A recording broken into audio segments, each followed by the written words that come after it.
As you're preparing for an interview, you might be wondering what you should wear for that all-important first meeting. After all, you only get one chance to make a great first impression. In an office setting, there are typically two different approaches to dressing: business professional or business casual. Each has its place and may depend on the industry, environment, and if the company is customer-facing or not. There may also be differences based on the culture of the organization. For both men and women, business professional attire is a dark suit. For decades, this has been the accepted way to dress for an interview, and it's likely going to stick around for a few more years yet. For men, a professional attire includes pressed slacks, matching jacket, light-colored button-down shirt, conservative tie, and polished black shoes. Women should wear an appropriate length skirt or pants, matching jacket, light-colored blouse, and closed-toed shoes to match the suit. Pantyhose are optional for ladies, depending on the time of year and where they're interviewing. Nails should be worn short with neutral polish. Both genders should opt for a conservative haircut and be well-groomed. Keep the jewelry to a minimum and hide any tattoos. Business casual is less dressy than business professional, yet still appropriate for the office. This is emerging as the way to dress for your interview in many parts of the country, as well as certain industries. Men can opt for pressed slacks in a color ranging from khaki to black, a button-down shirt, complementary tie, and dark polished shoes. Women typically have a wider range of choices, including a knee-length or longer dress, skirt and blouse, or slacks and blouse. Shoes are usually closed-toed, although in some companies, sandals are acceptable. As with professional dress, employees are typically expected to be well-groomed. Depending on the company, some employees with visible tattoos don't worry too much about covering them when wearing business casual attire.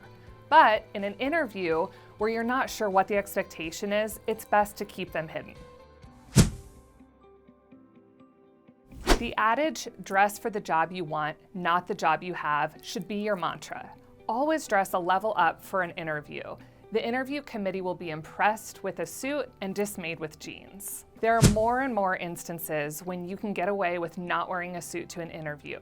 Some examples include hot or humid climates, especially during summer months, companies located in rural communities, most service companies when you're interviewing for the role of service technician, tech companies and startups with a high number of millennials, such as those in Silicon Valley. For all other instances, it's best to err on the side of caution and wear a conservative suit.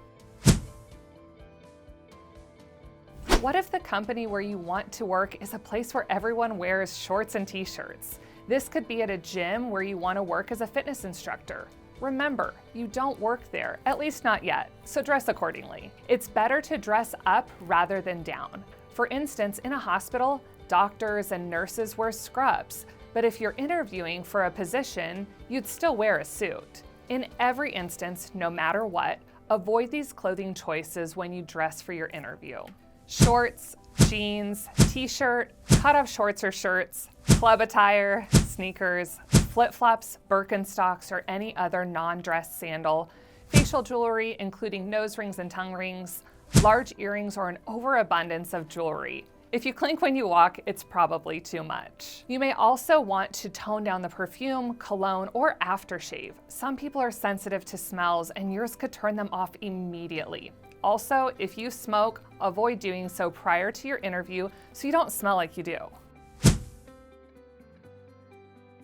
As part of your research in your interview prep, consider how you'll dress. Look on the company's website and social channels to see if they have pictures of the team.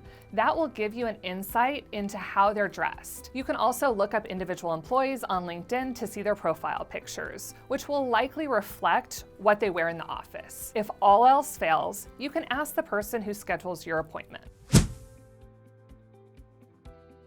If you're interviewing through a video platform, you still want to look great. The same rules apply whether or not you're in person. Dressing professionally puts you in the right mindset for an interview, so that's a huge plus. But you're still making a first impression, no matter how you're meeting your potential employer for the first time. Make sure it's a great impression by dressing for the role you want and wowing them. Whether we like it or not, first impressions matter, and those include how you dress for your interview.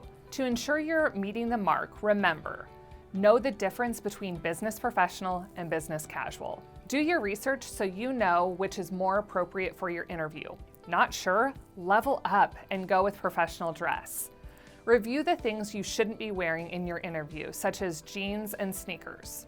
Don't discount virtual interviews. Dressing up is always good form, even if you will only be seen from the waist up.